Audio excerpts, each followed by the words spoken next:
बोलेंगे जी। Restarting the device of हो जी। System ज़्यादा डिजिटल हो गया। अभी उन्होंने कहा कि आज उसके करीब नहीं जाना, कल तक ये मसला बेहतर हो जाएगा, तो मैं उसके करीब भी जा सकूंगा, तो वो शोर नहीं मचाएगा ज़्यादा। तो आप लोगों ने जब घर जाके देखा तो वो फार्मूला अच्छी तरह से समझ आ गया।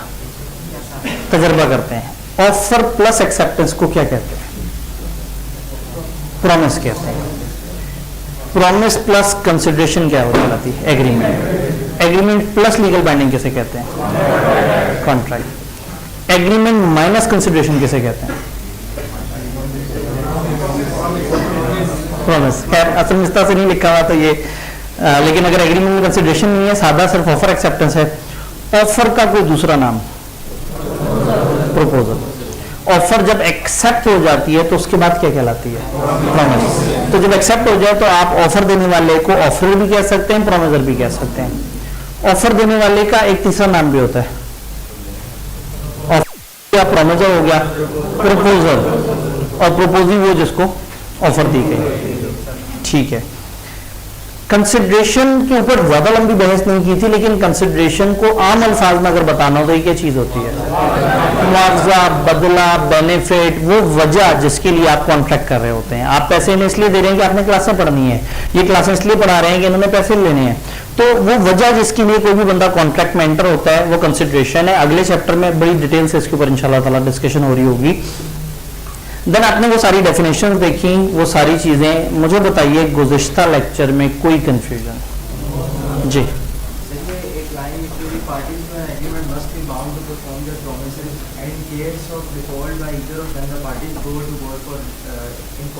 ठीक है।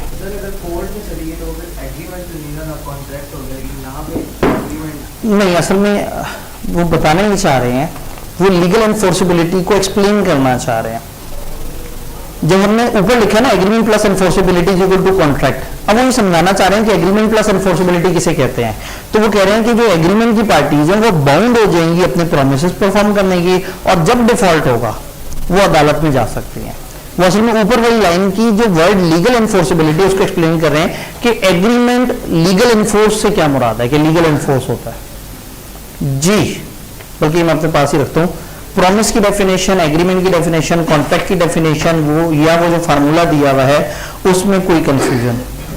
ये जो भी लाइन आपने एक्सप्लेन की, इसमें ये है कि एक पार्टी को अगर डिफॉल्ट नजर आ रहा हो तो वो उस कॉन्ट्रैक्ट से बाहर जाएगी। ठीक है। तो लीगल बाइंडिंग अगर दोनों भी सारा नजर आ रहा हो, दोनों ही करना चाह रहे हैं, तो फिर इसमें लीगल बाइंडिंग काम। ठीक है। अब होता क्या है, आज हम पढ़ रहे हैं ऑफर, चैप्टर 2 से लेके चैप्टर 5 तक। ये जो पहला जो उन्होंने कॉन्ट्रैक्ट टैग का, यहां तक अजम्पशन ये है कि कॉन्ट्रैक्ट बना नहीं है, अभी हम कॉन्ट्रैक्ट बना रहे हैं। चैप्टर में हम 8-9 तरह की चीजें पढ़ रहे होंगे कि कॉन्ट्रैक्ट बनाने के लिए क्या क्या चाहिए। पहले हम पढ़ेंगे ऑफर क्या है, ऑफर में क्या क्या चीज होनी चाहिए, फिर पढ़ेंगे एक्सेप्टेंस में क्या होनी चाहिए, फिर याद होगा कल हमने कहा था होशो हवास में बात की गई हो, लोग भी सही बात कर रहे हो, कोई जोर जबरदस्ती भी ना हो। तो हम क्या करेंगे, चैप्टर 2, 3, 4 हम एसेंशियल्स पढ़ते रहेंगे कि एक ऑफर कैसे होती है, एक्सेप्टेंस कैसे होता है, और एक अच्छा कॉन्ट्रैक्ट कैसे बनता है। बन गया कॉन्ट्रैक्ट। अब आगे जाके कॉन्ट्रैक्ट खत्म कैसे कैसे हो सकता है, तो ये चैप्टर 6 से लेकर 10 तक हम देखेंगे कॉन्ट्रैक्ट बन जाने के बाद क्या होता है। तो वहां हम चैप्टर में पढ़ रहे होंगे कि बन जाने के बाद अगर दोनों ही पार्टीज चाहती हैं तो मिल बैठ के उसे खत्म भी कर सकते हैं, लेकिन अगर कोई एक खत्म करना चाहे तो दूसरा अदालत चला जाएगा, क्योंकि वो दूसरे के साथ इस्तेसाल हो रहा होगा।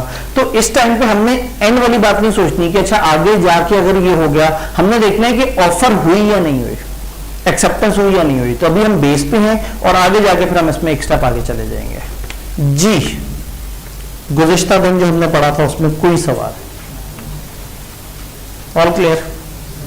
चले आगे, इतनी जल्दी आगे चले, बहुत ज्यादा पढ़ा दूंगा।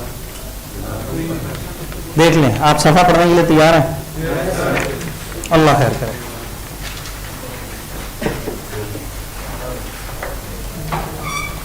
कल एक ही मार्कर था जो अच्छा काम कर रहा था और आज वो नहीं है, काला मार्कर नहीं, उसके करीब जाऊंगा शोर आएगा, एहतियात। कहाँ? शरारती डर और स्पीकर नहीं बोला। नहीं बोल रहा है, आवाज में गूंज तो है। आपको आवाज आ रही है पीछे एंड पे? आवाज क्लियर आ रही है।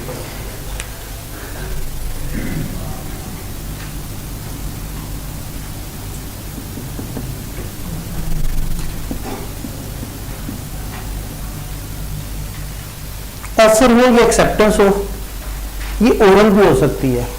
ओरल मतलब जबानी। एक बंदे दूसरे से कहा कि अगर मैं आपको कितने 250 रुपए दूं तो क्या आप मुझे 1 लीटर पेट्रोल देंगे? दूसरे ने हाँ, ये ओरल ऑफर थी, ओरल एक्सेप्टेंस हुई है। अगर गवाह मौजूद है तो इसमें कोई हर्ज नहीं, यानी जेन्युइन कॉन्ट्रैक्ट है। लेकिन मैंने आपसे कहा था कि हम ये नहीं सोचा करेंगे कि गवाह थे या नहीं थे, लिखत पढ़त हुई थी या नहीं, हम अजम्पशन लेंगे कि ऐसा होगा, वो चीजें मौजूद होंगी। तो ओरल का मतलब है बोल के ऑफर दी और बोल के एक्सेप्ट कर लिया। रिटर्न का मतलब कि मैंने लिख के उसे कहा कि हाँ भाई ये मेरी तरफ से ऑफर है, दूसरे ने लिख के कहा ओके मेरी तरफ से ओके, कोई मसला नहीं है। एक ने दूसरे को मैसेज किया, दूसरे ने मैसेज का रिप्लाई कर दिया, रिटर्न। ये जो ओरल या रिटर्न है इसको हम कहते हैं एक्सप्रेस। ऑफर या एक्सेप्टेंस एक्सप्रेस हो सकती है। एक्सप्रेस यानी कि जो नजर आए, जो एक्सप्रेसली बताई जाए, सुनाई दे, दिखाई दे। एक्सप्रेस तो पूछे कि जी बताएं एक्सप्रेस ऑफर क्या होती है, तो आप कहेंगे कि ऐसी ऑफर जो या बोल के की जाए या लिख के की जाए। एक्सप्रेस एक्सेप्टेंस क्या होती है? जो बोल के हो या लिख के, यानी कि जो वर्ड्स के साथ पता लगे, जिसमें वर्ड्स इस्तेमाल हुए हों, या बोला गया हो अल्फाज को या लिखा गया हो। एक्सप्रेस वाज़े वाशगाफ तरीके से दूसरे के सामने आई हो। कभी कभी ऑफर या एक्सेप्टेंस एज्यूम्ड होती है। कैसे? आप एक जगह बस स्टॉप के करीब एक बस आपके बिल्कुल पास आके रुकी और दरवाजा खोल दिया। वो रूट की बस है, वो एक खास जगह से दूसरी जगह जा रही है, उसका किराया है 20 रुपये।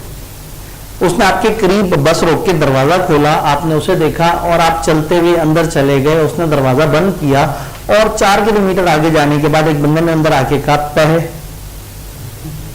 लाहौर में सफर करे ना, तो लाहौर में तो पैसे कहा जाता है, तो पैसे पैसे हमें है। तो वो कहेगा भाई आप बस में सफर कर रहे हैं, तो उसने कहा आपने तो मुझे कोई ऑफर ही नहीं दी थी कि आज बस में सफर कर लो और 20 रुपए दे देना, और ना ही मैंने वाशगाफ अल्फाज में कहा था कि हाँ भाई मुझे आपकी ऑफर कबूल है। तो वो कहेंगे वो जो आपके बिल्कुल करीब एक रूट की गाड़ी रुकी, उसने दरवाजा खोला, आपको इशारा किया या आपके बिल्कुल साथ रुक के दरवाजा खोला, ये हमारी तरफ से एक एज्यूम्ड ऑफर थी। हमने बोला कुछ नहीं था, लिखा नहीं था, लेकिन हमारा वो जो एक्शन है, एक्शन ये साबित कर रहा है कि हम आपको ऑफर दे रहे थे। और फिर ये जो आप बड़े मजे से चलते चलते अंदर आ गए, अंदर शो चल रहा था, मतलब अंदर आपको क्या कोई बहुत ही लुत्फअंदेज वो चीजें थी, कोई तफरीह चल रही थी अंदर, आप जो चल के खुद ही से अंदर आए हैं, ये हरकत क्या थी?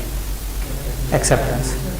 आपने बोला कुछ नहीं, लिखा कुछ नहीं, लेकिन आपका अपने कदमों से, खुद अपनी मर्जी से उस बस में आना, जो रूट की बस है, जो कंफर्म सब लोगों से को ट्रैवल करवाने के पैसे लेती है, आपका ये एक्शन एक्सेप्टेंस है। और हमारा वो एक्शन ऑफर था। एक बंदे ने फर्ज करें लिख के लगाया हुआ है कि ये आम 100 रुपए के हैं, आम के साथ तख्ती लगी हुई है। एक बंदा आता है, आम उठाता है, शॉपर में डालता है, वजन करता है, 1 किलो निकलते हैं और जेब से 100 रुपए उसे देता है और लेके चला जाता है। तो ये एक्सेप्टेंस है। उसने ऑफर एक्सप्रेस की है, लेकिन इसने एक्सेप्टेंस एज्यूम की है। एक्सप्रेस का ऑपोजिट वर्ड होता है इम्प्लाइड, जिसके लिए मैंने कहा एज्यूम्ड। ये एक्शन से नजर आती है। तो कभी कभी ऑफर बोल के होती है, कभी कभी ऑफर लिख के होती है, कभी कभी एक्सेप्टेंस बोल के होती है, कभी कभी लिख के होती है। तो जब भी ऑफर लिख के या बोल के हो वो एक्सप्रेस है, जब भी एक्सेप्टेंस बोल के या लिख के हो एक्सप्रेस है। जब ऑफर एक्शन से हो रही हो और इसी तरह से जब एक्सेप्टेंस एक्शन से हो रही हो, ठीक। अगर आपको पता है कि जी बिजनेस लॉ की फीस 22,000 है और कॉलेज में लगाया हुआ कहीं लिख के कि एडमिशन जारी है, आप कॉलेज में आए और कॉलेज में आके आपने इनका फॉर्म पकड़ा, नाम शाम लिखा, 22,000 इनको पकड़ाए, इनसे रसीद ली, बिलों पे टिक लगाया और उठ के चलते बने हैं, इसका मतलब है पूरी कार्रवाई हो चुकी है। आपने इनको लिख के बता दिया और इन्होंने वहां बैठ के आपका फॉर्म रिसीव करके, आपकी फीस रिसीव करके अपने पास जमा करके आपको ये बता दिया है कि इन्होंने आपकी बात मंजूर कर ली है। उसके बाद जब आप क्लास में आए और क्लास में जगह ना मिले और नीचे जाए, वो कहें आपने एडमिशन कब कराया था, हमने कब कहा था आपका एडमिशन हो गया, आप कहेंगे भाई मेरी फीस की रसीद मुझे देना, मेरा फॉर्म उठा के अपने पास फाइल में लगा के रखना जिस पे बिल पे टिक लगा हुआ है, इसका मतलब क्या है कि तुमने मेरी बात एक्सेप्ट कर ली। तो बिजनेसेस में हमेशा बोल के लिख के नहीं होता, एक्शन से भी चीजें सामने आ रही होती हैं। तो जब ऑफर या एक्सेप्टेंस एक्शन से एज्यूम्ड हो, एक्शन से हम समझ लेंगे हाँ ऐसा हुआ होगा, तो ये कहलाती है इम्प्लाइड। तो एक्सप्रेस भी हो सकती है और इम्प्लाइड भी हो सकती है। ये बात समझ आ रही है? आगे बढ़ने से पहले जल्दी से एक दफा इसकी इंग्लिश देख लेते हैं, ये जो एक्सप्रेस और इम्प्लाइड वाली बात है।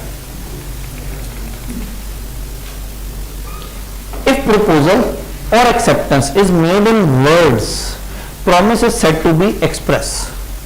अगर words में हो तो ये express कहलाएगा, oral या written। और if proposal or acceptance is made otherwise words से हटके हो, अल्फाज ना बोले गए हो, ना लिखे गए हो, तो promise is said to be implied, यानी कि आपके एक्शन से नजर आ रहा है कि ऐसा हुआ होगा। तो इंप्लाइड का मतलब है जो आपके एक्शन से नजर आ रहा है, एक्सप्रेस का मतलब है जो आपके अल्फाज लिखे हुए या बोले हुए से नजर आ रहा है। कोई कंफ्यूजन अगर यहां तक है तो बताएं। और ये बड़ा कॉमन मोड है, आप अक्सर दुकान पे जाते हैं, एक चीज उठाते हैं, उनको पैसे देते हैं और उठ के ले आते हैं, तो कई दफा आपका कोई अल्फाज का तबादला ही नहीं हुआ होता आपस में।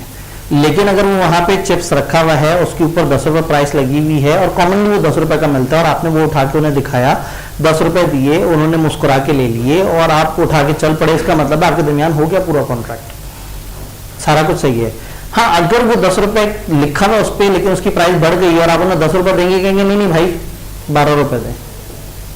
अब बात अल्फाज पे आई। अदरवाइज जब चीजें ओके चल रही होती हैं, कॉमनली चल रही होती हैं, तो ज्यादातर जगह पे बहुत सारे कॉन्ट्रैक्ट जबानी हो रहे होते हैं, बिल्कुल ही अल्फाज तक का इस्तेमाल नहीं होता, सिर्फ चंद एक्शंस होते हैं और ऑटोमेटिकली कॉन्ट्रैक्ट क्रिएट हो रहा होता है। डन? कोई कंफ्यूजन नहीं?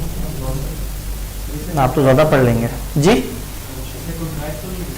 इसे लीगल बाइंडिंग तो आई नहीं, इसका मेरे पास क्या जवाब है? अब आगे मैं सारी एग्जांपल्स में कभी भी नहीं बताया करूंगा कि गवाह मौजूद थे या लिखत पढ़त हुई थी, साइन हुए थे। कल हमने एक बात की थी कि लॉ बेचारा बड़ा बुरी तरह से फंस जाए अगर वो हर सिचुएशन में ये 4-5 एक्स्ट्रा जुमले लिखना शुरू कर देना कि उस मौका वारदात पे वहां अजमल और जो है वो शकील मौजूद थे, उन्होंने उसको गौर से सुना देखा, या वो कहेंगे ये दोनों गए कागज पे लिखा, उस लिखे हुए कागज को एक अथॉरिटी में जमा कराया, ये सब नहीं लिखेंगे वो। दिस इज नॉर्मली अज्यूम कि जब वो कहेंगे ना ए ने बी को ऑफर दी, बी ने एक्सेप्ट कर ली, तो पीछे कहीं ना कहीं लीगल बाइंडिंग है। ठीक है, तो लीगल बाइंडिंग सिर्फ समझने के लिए हमने देखा था कि उसमें कुछ गवाह इस तरह से है, लेकिन आगे ये इम्प्लाइड होगा, ये अज्यूम्ड होगा हर एग्जांपल में। तो जब जब भी मैं कहूंगा कि ए ने बी से ये चीज बात की है, तो ये कॉमनली हम अज्यूम कर लिया करेंगे खुद ही से कि पीछे लीगल बाइंडिंग मौजूद होगी। तो जब तक आई के पेपर में ये नहीं कहता कि वहां गवाह बिल्कुल भी मौजूद नहीं थे, यानी कि जब तक वो अपोजिट बात नहीं करता कि वहां कोई गलती था, उन्होंने कोई लिखत पढ़त नहीं की थी, जब तक वो आपको चीख के इशारा ना दे दे कैसा नहीं हुआ, ये एक कॉमन अजम्पशन है जो हमने लेनी है। 2 कॉमन अजम्पशन है जो हमने लेनी है। एक कॉमन अजम्पशन ये कि लीगल बाइंडिंग होगी और दूसरा ये कि अदालतें सही काम करती हैं। आपने आगे का नहीं सोचना, ये नहीं सोचना सर ये साबित कैसे होगा। अगर एक सिनेरियो है जिसमें वो कहते हैं ए ने झूठ बोला लेकिन बी को पता नहीं लगने दिया, आप बताओ बी के पास क्या राइट है, तो आप लिख देंगे बी उस अदालत ले जाएगा। अब ये नहीं सोचना कि बी बेचारा साबित कैसे करेगा, अदालत में क्या सबूत चाहिए होंगे, तो अदालत का मामला अदालत में छोड़ देना, ये सोच लेना है कि वो अच्छे कंपिटेंट लोग हैं, वो समझदार हैं, वो काम चला लेंगे। आपने देखना मुद्दा क्या है, कानून टूटा है, ठीक है जी, इस कानून टूटने का हल ये है कि अदालत के पास ले जाओ। तो एक्सप्रेस और इम्प्लाइड, ये बात हमें समझ आई? यहां तक सारी बातें होके चल रही हैं। अब चलते हैं एक तकलीफ द डेफिनेशन की। ऑफर, जो आपने अब तक एनी पढ़ ली होगी, हालांकि आपको नहीं पढ़नी चाहिए। बताइए, आपके पास हैंडआउट्स तो मौजूद होते हैं और कल को आपके पास किताब भी मौजूद होगी। कोशिश ये करना है कि अगर मैं एक लेक्चर में पढ़ा रहा हूं तो जब तक मैं ना दिखाऊं उसको पढ़ने की कोशिश ना करें, वरना क्या होगा, जब मैं पढ़ा रहा हूँ तो आप इधर पढ़ रहे होंगे, घर जाएंगे तो याद कर रहे होंगे कि सर ने क्लास में क्या बताया था, तो घर जाके भी तंग होंगे और इधर भी तंग होंगे। ये हैंडआउट्स तो आपके पास थ्रू आउट रहेंगे, आप कभी भी नहीं पढ़ सकते हैं और घर जाके आपने फिर 50 मिनट भी गुजारने हैं। तो इधर कोशिश करनी है कि बात समझ आए, और मैं कोशिश करूंगा most of the time maximum language यहाँ क्लास में आपको स्क्रीन पे दिखा दिया करूँ, ताकि घर जाके आपको सिर्फ इन्फोर्समेंट हो कि हाँ ये वाली बात सर ने कराई थी, ये मैंने देख ली, समझ ली, अब मैं लिखना शुरू कर दूं इसे। तो उसका फायदा ये होगा कि क्लास के वक्त आप समझ रहे होंगे, रादर देन कि आप पहले से पढ़ के सर तो अभी चौथी लाइन पे पहुंचे ही नहीं, और मैं चौथी लाइन पे हो सकता है पूरा लेक्चर घुमा के एंड पे, चूंकि सबसे मुश्किल चौथी लाइन हो, सबसे एंड पे वो वाली बात करूं। तो इसलिए कोशिश करना है कि साथ साथ समझना है, बाद में तो पढ़ने का मौका मिलेगा, और क्लास में भी मैं एक दफा मोस्ट प्रॉब्ली पढ़ा रहा हूँ। तो ऐसे ही कुछ हुआ होगा उन लोगों के साथ जिन्होंने ऑफर की डेफिनेशन पढ़ने की कोशिश की होगी, वो परेशान हो गए होंगे। प्रपोजल या ऑफर की डेफिनेशन, ऑफर मतलब क्या है, ऑफर क्या तर्जुमा क्या होगा, वन वर्ड, पेशकश। ऑफर का क्या मतलब है कि एक बंदा, देखिए ना, ए ने बी से क्या कहा था, ए ने बी से कहा था कि जी अगर मैं आपको 250 रुपीज दूं तो क्या आप मुझे 1 लीटर पेट्रोल देंगे। तो ए ने जो हरकत की, ए ने जो बोला, इसको अगर हम बताना चाहें कि ए क्या कर रहा है, यानी मैं पूछूं जरा ऑफर को बताएं, ऑफर क्या चीज है, तो आप कहेंगे कि जब एक बंदा दूसरे बंदे को कुछ कहे या दूसरे बंदे के सामने एक फरमाइश रखे, एक रिक्वेस्ट रखे, कोई ऐसी बात रखे, कैसी बात रखे जो दूसरे बंदे से वो चाहता हो कि वो उसकी बात मान ले। इसका मतलब है जब एक बंदा इस इरादे से दूसरे बंदे के सामने रखे कि वो दूसरा बंदा उस बात को मान ले, तो ये की गई हरकत ऑफर कहलाएगी। अब इस जुमले को इंग्लिश में बोलेंगे तो तकलीफ तो होगी। जब एक बंदा इस इरादे से दूसरे के सामने अपनी कोई बात रखे कि दूसरा बंदा उसकी ये बात मान ले, तो ये हरकत ऑफर कहलाती है। ऑफर की डेफिनेशन देखते हैं।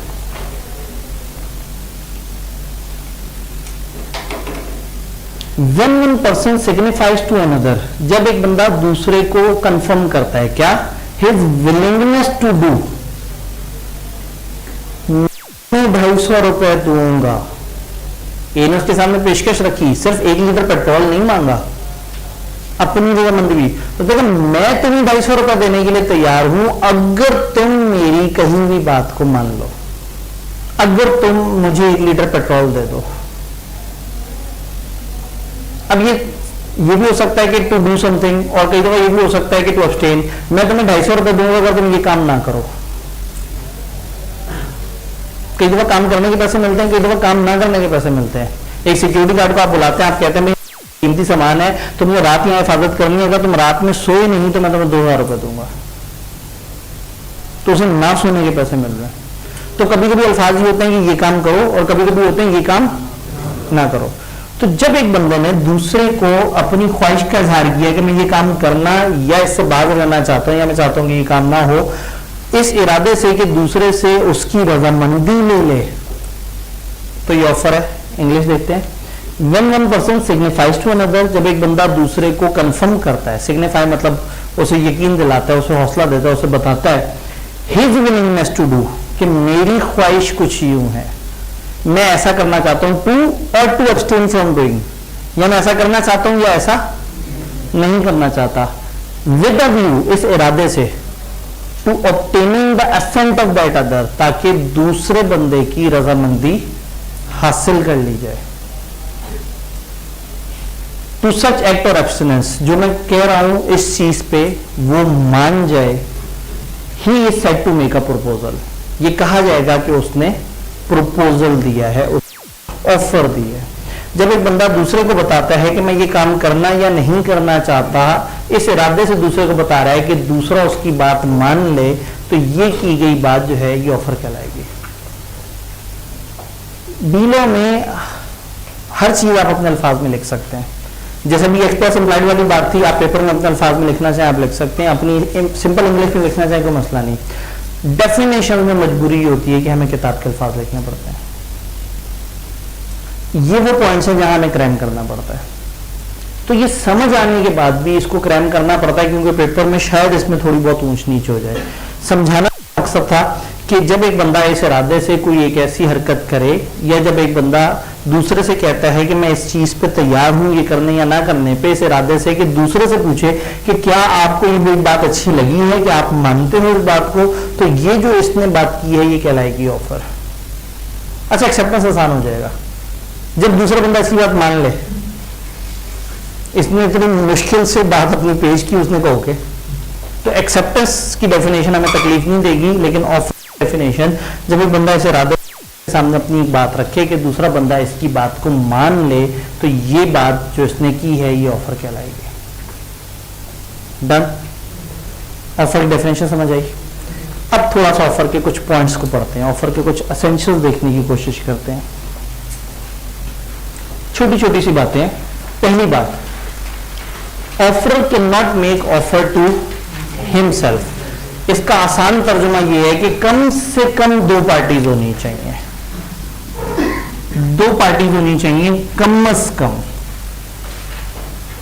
ऑफर देने वाले का कोई ना कोई ऑफर ही होना चाहिए।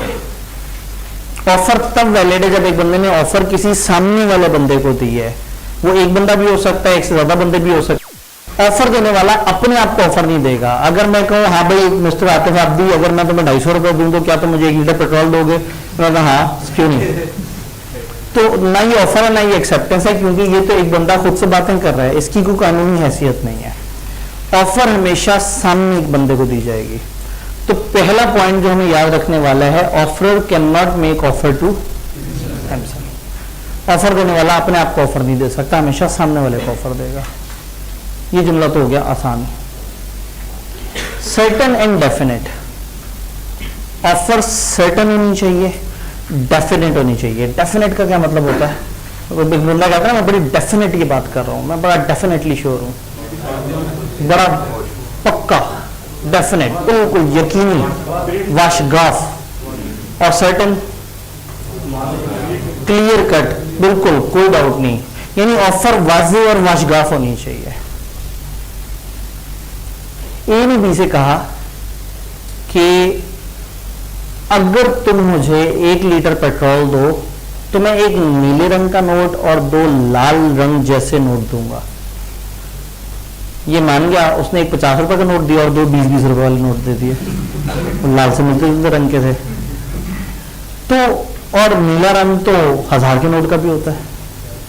तो ये साफ ऑफर नहीं लग रही, क्लियर कट ऑफर नहीं लग रही, सर्टेन नहीं लग रही, एब्सोल्यूट नहीं लग रही।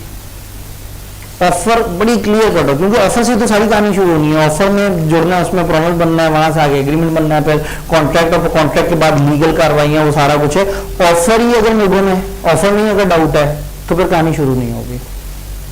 तो अगर ए ने बी से कहा कि अगर तुम मुझे 200 रुपए दो तो मैं तुम्हें 1 किलो लाल रंग के फल दूंगा। अब लाल रंग के फल, ये कहेगा गोल लाल रंग के फल दूंगा। चलो थोड़ा सा और स्पेसिफिक कर देते हैं। लेकिन अब लाल रंग के गोल फल भी शायद 3-4 तरह के हम ढूंढ लें।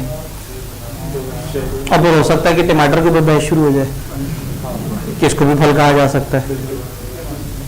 तो क्लियर कट कह दे कि ठीक है जी, अगर तुम मुझे 200 रुपए दोगे तो मैं ये वाला फल तुम्हें 2 किलो दूंगा। या वो कहे कि अगर तुम मुझे 200 रुपए दो तो मैं तुम्हें बहुत सारे आम दूंगा। इस जुमले में गड़बड़ क्या है? बहुत सारे, कितने सारे हो सकते? बहुत सारा हो तो 200 ग्राम, और सुनने वालों को लगेगा शायद ये 1 दड़ी आम की बात हो रही है, 5 किलो आम की बात हो रही है। तो ऑफर क्या होनी चाहिए? सर्टेन और डेफिनेट, बड़ी वाज़ेह, वाशगाफ, कोई डाउट ना हो, हर चीज क्लियर हो रही हो कि किसने किस बंदे को क्या चीज प्रोवाइड करनी है। अगर ऑफर क्लियर है, सर्टेन है, डेफिनेट है, तो मैं कहूंगा हाँ अब ये एक जेन्युइन ऑफर है, अब ये सही ऑफर है। डन। तीसरा, ऑफर कंडीशनल भी हो सकती है, ऑफर में कोई शर्त भी हो सकती है। ए ने बी से कहा कि अगर तुम मुझे 2 बोतलें आधे आधे लीटर पेट्रोल की दोगे तो मैं तुम्हें 250 रुपए दूंगा। अब ऑफर में शर्त है। अब अगर बी आगे से उसको 1 लीटर पेट्रोल ऐसे ही दे देगा तो बात नहीं बनेगी, क्योंकि ए ने अपनी ऑफर में कंडीशन रखी है कि अगर तुम मुझे 2 हाफ लीटर की बॉटल्स में भर के पेट्रोल दोगे तो मैं तुम्हें 250 रुपए दूंगा। ऑफर में कंडीशन आ गई। कॉलेज ने कहा हम आपको 10% ऑफ देंगे अगर आपने पहले ही हफ्ते में फीस जमा करा दी। तो इसका मतलब है कि ये ऑफर के साथ एक शर्त है, ये आप 10% के लिए तब क्वालिफाई करेंगे जब आप पहले ही हफ्ते में फीस जमा करा देंगे। तो ऑफर कंडीशनल हो सकती है। ऐसा हो सकता है कि ऑफर में कुछ शर्तें हों, ऐसे में फिर वाजिब क्या है, ऑफर देने वाले पे वाजिब है कि वो अपनी ऑफर की शर्तें बड़ा क्लियर कट लेवल पे बताए दूसरे को कि ये शर्तें हैं, और जब वो उन शर्तों को समेत ऑफर को मान ले फिर हम कहें एक्सेप्टेंस हुई, वरना एक्सेप्टेंस को ना माने। Offer can be conditional.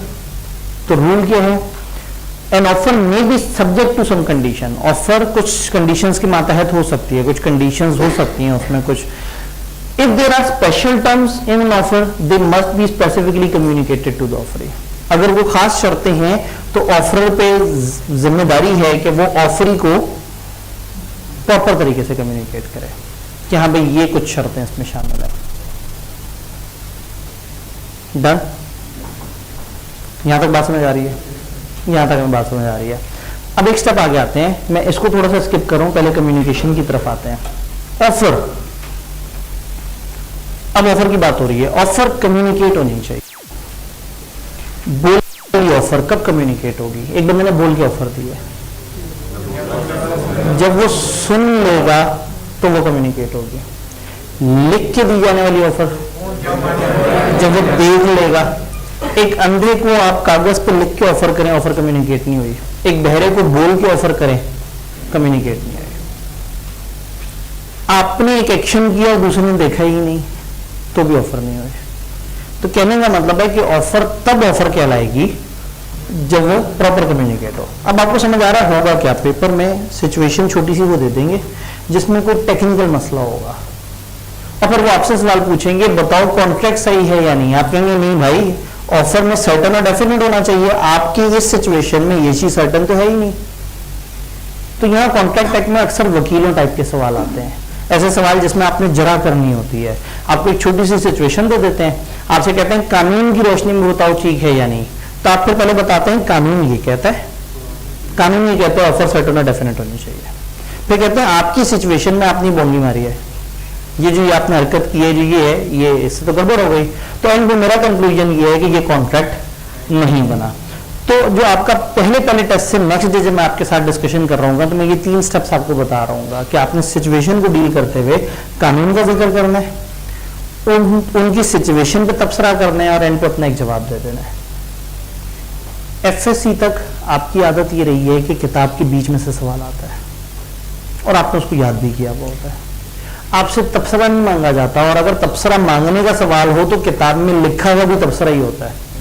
किताब में लिखा होता है जी माहौलियाती निज़ाम पे तबसरा, किताब पे लिखा होता है जी फलाना इकोसिस्टम के ये वाले मसले, और आपने उसी तरह से याद किया होता, पेपर में सवाल भी उसी तरह से आता है। फिर आपने किया पीआरसी, पीआरसी के अंदर भी सीधा सीधा सा सवाल होता था जिसका सामने एक एब्सोल्यूट जवाब होता था, उन 4 में से कोई एक जवाब होता था। जवाब भी आपके सामने लिखा होता था, आपको इंग्लिश नहीं लिखनी पड़ती थी, और एफएससी में आपको इंग्लिश लिखनी पड़ती थी मगर रटे वाली लिखनी पड़ती थी। तो यहां अगर सवाल एक ऐसा सवाल आए list down the essentials of offer और उसकी सारी बातें करो, तो फिर तो आपने पूरा का पूरा छाप दिया। एक सवाल आया ऑफर की डेफिनेशन दे दो, आपने पूरा का पूरा छाप दिया। फंसते कहां पे हैं? कानून की इंटरप्रिटेशन आ जाती है। याद है पहले हमने बात की थी application based question. Application based question का मतलब है कि कानून समझ आया, वो आपने उसको अप्लाई करना है। तो ये पॉइंट्स याद तो करने ही करने हैं, लेकिन इस लेवल पे समझने हैं कि किसी सिचुएशन को देख के आप फौरन से जान लें कि वहां गड़बड़ हो रही है। तो इसलिए समझना बहुत जरूरी है। इस पेपर में समझ जो है वो उसको टॉप पर रखना है। तो कम्युनिकेशन ऑफर की होनी जरूरी है। बोल के की जाए तो सुनाई दे, लिख के की जाए तो दिखाई दे। एक्शंस तो वो एक्शन अंडरस्टैंडेबल हो, उस मुल्क में वो बात समझी भी जाती हो। फॉर एग्जाम्पल एक ने दूसरे को जो ऐसे करके दूर से आम दिखाए और उधर से एक प्राइस दिखाई कि ये आम है और ये प्राइस है, और उधर वाला बंदे ने ऐसे कर दिया, तो ये उस मुल्क में अंडरस्टूड है कि इसका मतलब है ओके सही है, डन हो गया। हो सकता है वो चाइना की एक खास रियासत में हो जहां अंगूठे दिखाने का मतलब है लानत भेजना। तो हर जगह हर एक्शन उतना कॉमनली अंडरस्टूड नहीं होता। प्रैक्टिकली ऐसा है, चाइना की एक दो इलाकों में लानत भेजने के लिए अंगूठा दिखाया जाता है। तो अब इसका मतलब है कि एक्शन भी सबके लिए जैसे नहीं होते। तो एक्शन वाली ऑफर भी तब समझी जाएगी जब उस इलाके में उस एक्शन का मतलब वही होता हो कि हाँ भाई ये बात इस तरह से करना चाह रहा है। तो ऑफर बोल के की जाए, लिख के की जाए, जैसे भी की जाए, कम्युनिकेट होनी चाहिए। अब अगर खत से की है तो ये कब माना जाएगा कि कम्युनिकेट हो गई? जब खत उस बंदे के पास पहुंच जाएगा। इंपॉर्टेंट बात, पहुंच जाएगा। मैंने ये नहीं कहा कि उसने बहुत ही ध्यान से उसे पढ़ भी लिया हो। 1872 का जमाना, खतों का जमाना, ये ट्रैक हो जाता था कि खत डाकिए ने किस दिन पहुंचाया। अब अगर एक बंदा कहे कि मुझे तो पता ही नहीं लगा, मेरे पास तो तुम्हारा पैगाम ही नहीं आया था, तो अगर डाकिए ने वहां डिलीवर कर दिया था तो हम कहेंगे कि ऑफर पहुंच गई थी। जब जमाने ही खतों वाला था तो लोग खतों का ख्याल रखते थे और खत आने पे उतने ही अलर्ट होते थे जितना आप नोटिफिकेशन पे हो जाते हैं। डिपेंड करता है कि कौन सी ऐप की नोटिफिकेशन। अगर ईमेल की नोटिफिकेशन आप कहते हैं फजूल सी कोई ईमेल आई हुई होगी, लेकिन व्हाट्सएप की नोटिफिकेशन पे आप लोग फौरन से जो है वो जाके देखते हैं कि क्या डिस्कशन चल रही है। फेसबुक की हो तो और इम्पोर्टेंट है, कहीं किसी ने टैग तो नहीं कर दिया। तो वो और आप नए जमाने के लोग हैं, तो मैं आपको थोड़ी सी पुरानी बातें भी समझाने की कोशिश करूंगा कि 150 साल पहले जब खत का होता था रूल, तो खत जो है अगर आपने पहुंचा दिया तो आपकी तरफ से ऑफर कम्युनिकेट हो गई। फिर बहस होती थी, एक दिन में अगर 2 खत आ गए तो पहले कौन सा पढ़ा, बाद में कौन सा पढ़ा। तो वो शुक्र है वो सारी बहस हमारे सिलेबस में नहीं डाली, कम्युनिकेशन की इंग्लिश पढ़ते हैं। Offer must be communicated to offeree, ये तो बहुत आसान सी बात है, शुक्र है, इसको तो क्रॉस कर सकते हैं, ये तो कोई नई बात नहीं बताई। Communication is complete when it comes to the knowledge of offeree, जब वो ऑफरी को पता लग जाए, यही सुनाई दे, दिखाई दे, उसकी नॉलेज में आ जाए तो ऑफर कंप्लीट है। If offer is made by post, its communication will complete when letter reaches offer, not letter is read by the offer. जब लेटर उसको पहुंच जाए हम मान लेंगे कि ऑफर कंप्लीट हो गई है। Offer can be made by word spoken और रिटन और through conduct of the person, ये बात हमने पीछे वाली स्क्रीन पे भी पढ़ी थी, इसको भी क्रॉस कर सकते हैं क्योंकि पीछे आपने एक्सप्रेस इम्प्लाइड पढ़ा हुआ। नीचे एक एग्जांपल है गलती से पेस्ट हुई, आपके पास यहाँ पे लाइन खत्म हो रही होगी ना? हाँ ठीक है। अब आज की आखिरी बात और थोड़ी सी टेक्निकल बात है, कोई कंफ्यूजन है तो बताइए।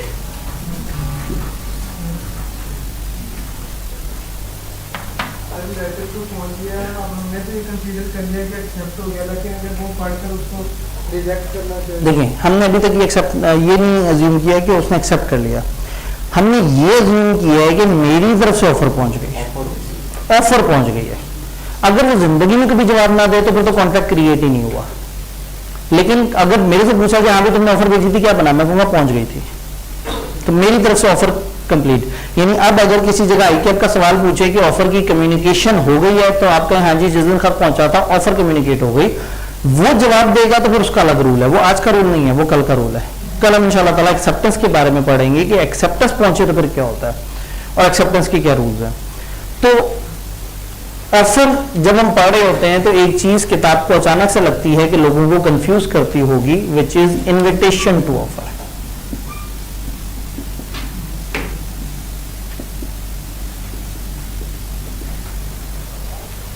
इन्विटेशन टू ऑफर, कभी कभी ऑफर नहीं होती, आपको लग रहा होता है कि ऑफर है लेकिन वो ऑफर नहीं होती, वो इन्विटेशन होता है। कॉलेज में बाहर बोर्ड पे लिख के लगा दिया एडमिशंस ओपन है, क्या ये ऑफर है? इसमें सर्टेन कुछ नहीं है, डेफिनेट नहीं है, ये बस पता है कि इस सेशन के एडमिशंस ओपन है। ये एक ऐसा जुमला है जो चलते हुए लोगों को अट्रैक्ट कर रहा है कि आओ जरा फ्रंट ऑफिस पे बैठ के बात करते हैं। अब वहां जाके कहेंगे हाँ जी बिजनेस लॉ की क्लास में एडमिशन लेना है, उन्होंने कही ये फीस। अब ऑफर और एक्सेप्टेंस की कहानी शुरू हुई है। यानी कि वो जो जुमला जिससे इन्होंने आपको अट्रैक्ट किया वो ऑफर नहीं थी, इनविटेशन टू ऑफर था। आप एक जगह एंटर हुए, एक फ्रूट मार्केट है, एक बंदा अपने पास रेडी पे बड़ा खूबसूरत फल सजा के बैठा हुआ है, छिड़काव किया हुआ है, बड़े खूबसूरत उजले उजले नजर आ रहे हैं, वो वहां बैठा है और आप उसकी तरफ खींचे चले गए। उसका वो आम वहां पे सजा के, वो फल वहां पे सजा के उन पे छिड़काव करके रखने का मकसद क्या है? कि वो रागिब करे लोगों को, लोग उसके करीब आए और बातचीत शुरू हो। हाँ, अगर उसने सब कुछ करके और एक लिस्ट, एक वो तख्ती लगाई हुई होती है, इस पे लिखा होता है 100 रुपीज नॉट नेगोशिएबल, तो टेक्निकली वो एक ऑफर करके बैठा हुआ है। लेकिन अगर उसने ऐसा नहीं किया, या कॉलेज के admission open in business law class for 22,000 and no discount, ये ऑफर है। हाँ, रेडी वाले तो अलग अलग आवाजें लगा रहे होते हैं ना कि अच्छा इतने पे आप ये चीज ले लें, पे इतने पे, वो तो ऑफर भी बार बार बदल रहे होते हैं। तो कहने का मतलब ये था कि एक है ऑफर और एक है invitation to offer. Invitation to offer का मतलब है आप लोगों को एनकरेज कर रहे हैं कि आप चीज खरीदें। एक रेस्टोरेंट में लोग गए और उन्होंने कहा जी हमने खाना खाना, आपके पास क्या है? उन्होंने कहा जी दाल मोरग फलाना फलाना फलाना फलाना, चंद चीजें आपको बता दी। ये अभी तक इनविटेशन चल रहा है। फिर हो सकता है आप पूछें अच्छा जी दाल मोरग कितने की है? इतने की है, अच्छा इतने ले आओ। अब ये ऑफर एक्सेप्टेंस चल रही है। या आप एंटर हुए खाने की जगह पर, वहां लिखा हुआ है कि हमारे पास ये चीज अवेलेबल है, ये इनविटेशन है।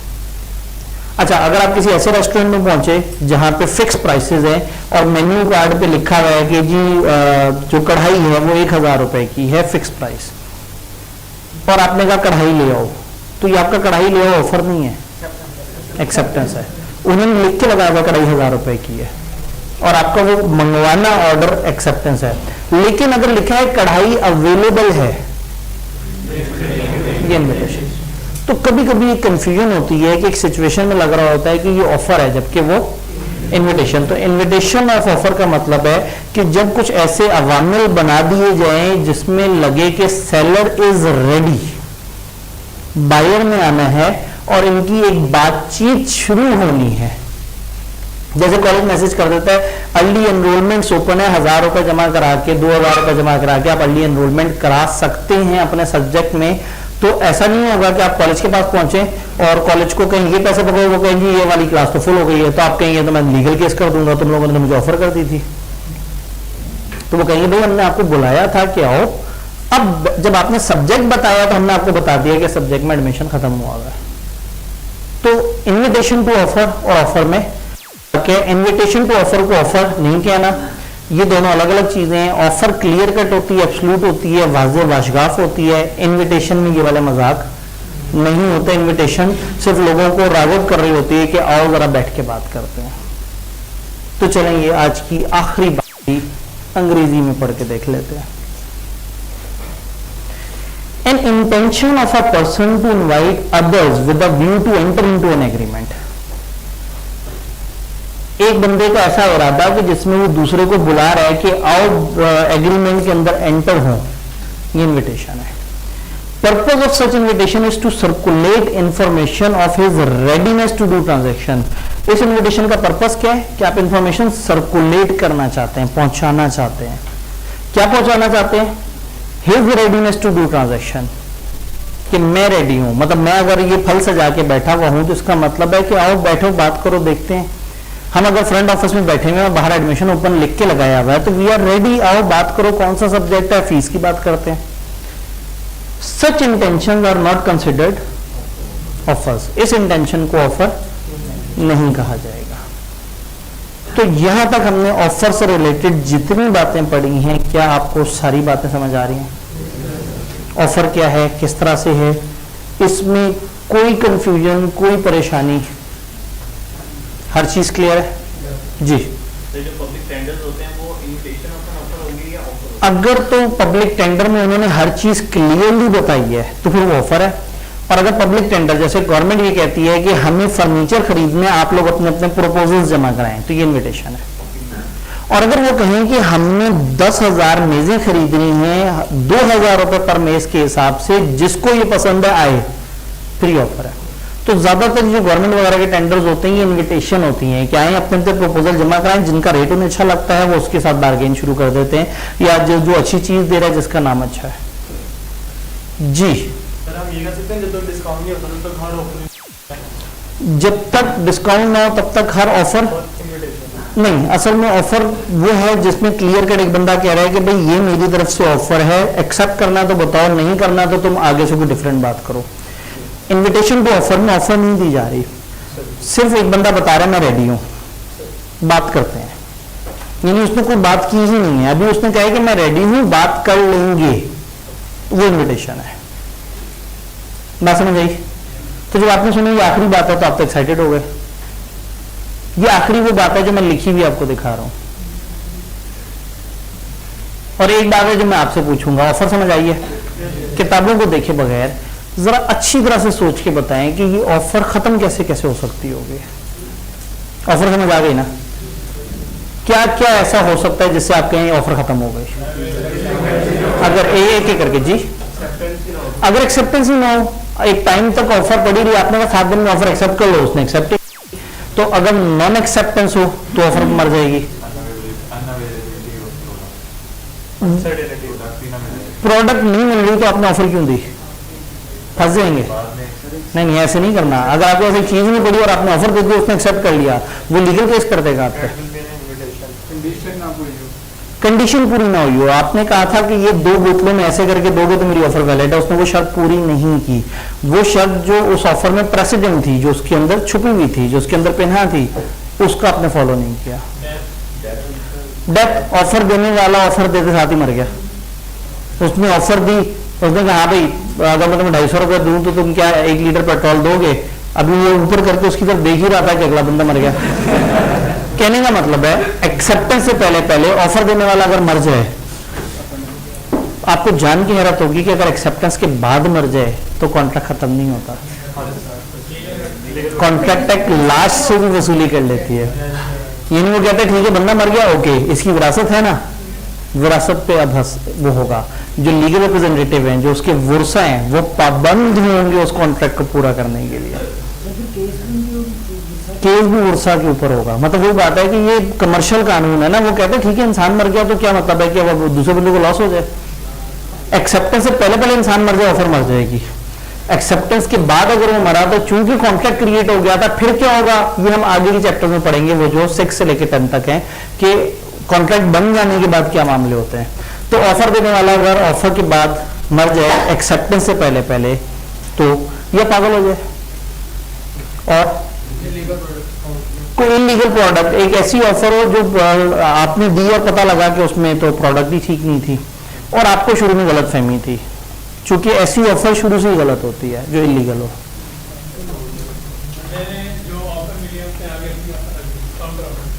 ऑफर दी, उसने कहा हाँ भाई 250 रुपये दूं तो 1 लीटर पेट्रोल दोगे, उसने कहा 260 रुपये दो तो दूंगा। अब एक नई ऑफर आ गई है, अब ये ऑफर कर रहा है कि 260 दो और मेरे से 1 लीटर पेट्रोल ले लो। तो अगर ऑफर के बदले अगले बंदे ने अपनी ऑफर दे दी तो जो ओरिजिनल ऑफर है 250 वाली वो फौत हो जाएगी। जी, ऑफर देने वाले ने ऑफर दी और खुद ही कह दिया वो सॉरी भाई गलत फहमी लगी थी और वापस ले ली। उसकी एक्सेप्टेंस से पहले पहले अगर आपने ऑफर को खुद ही पकड़ के खत्म कर दिया तो भी। और ऑफर आपने दे दी है, खत भेजा और खत पहुंचा ही नहीं, और वो टाइम ही गुजर गया जो उस ऑफर में लिखा हुआ था। और जी ऑफर सर्टेन ना हो तो वो तो ऑफर क्रिएट ही नहीं हुई। हम कह रहे हैं क्रिएट हुई और आगे जाके मर गई, तो किस वजह से ऑफर खुद बहुत मर जाएगी। एक बड़ा ही कॉमन मामला आप नहीं बता रहे जी। आपने ऑफर की, उस टाइम पे आपको लग रहा था सही ऑफर और बाद में पता लगा कि वो एक गलत पर्सन को आपने की थी, वो तो 18 साल का था ही नहीं, वो तो कानूनी तौर पर कॉन्ट्रैक्ट ही नहीं कर सकता। इसके बारे में हम अगले चैप्टर में पढ़ रहे होंगे कि उसके क्या रूल्स होते हैं छोटे बच्चे के। ये सबसे कॉमन बात तो यही है, आपने ऑफर दी उसने कहा नहीं चाहिए, तब भी तो मर जाएगी ना। एक तो एक उसने जवाब ही नहीं दिया बड़े अरसे तक, तो भी मर गई, और एक ये कि आपने ऑफर दी, उसने फोन से उठा के जमीन में फेंक दी। बच्चों के चेहरों पे उदासी आ गई, आंखों में आंसू आ गए। ये बात रिजेक्ट ठीक है, और कुछ लोग ब्लॉक हो गए, मतलब वो बड़े अरसे तक जवाब ही नहीं आया। तो ऑफर एक्सेप्टेंस, ऑफर कैसे कैसे खत्म हो सकती है, आप लोग तो माशाल्लाह से छा गए। तो जो मैंने आपको नहीं दिखाना, आखिरी चीज ये दिखानी थी, वो जो नीचे लिखी हुई बातें हैं वो ये कि ऑफर रिलैक्स कैसे कैसे हो सकती है। तो बताइए आपने, अगर घर जाके आप पढ़ें और 50 मिनट में टाइम बच जाए तो वो आप पढ़ेंगे, उसमें कोई जुमला कोई बात आपको तकलीफ दे रहा होगा तो हम अगले दिन क्लास में उसके ऊपर डिस्कशन कर लेंगे। और कहीं तो मैं भी इंग्लिश दिखा सकता हूँ, लेकिन मैंने आपसे कह दिया था मैं आखिरी इंग्लिश दिखा रहा हूँ तो मेरा वादा खराब हो जाएगा। तो अगर आप कहेंगे तो मैं दिखाऊंगा। अभी ऑफर आपकी है, ये लीगल केस बन। हाँ, तो अब देखें ना, मतलब ये है कि अगर आप अपनी सहूलियत के लिए करना चाहें तो ठीक है, नहीं तो अगले दिन तो सवाल जवाब होनी ही है। अगले दिन सही, आपको भी अच्छा लगे 2-3 मिनट पहले क्लास खत्म हो गई। ठीक है जी, इंशाल्लाह ताला मिलते हैं। ऑफर वाला पूरा पेज अब आप पढ़ के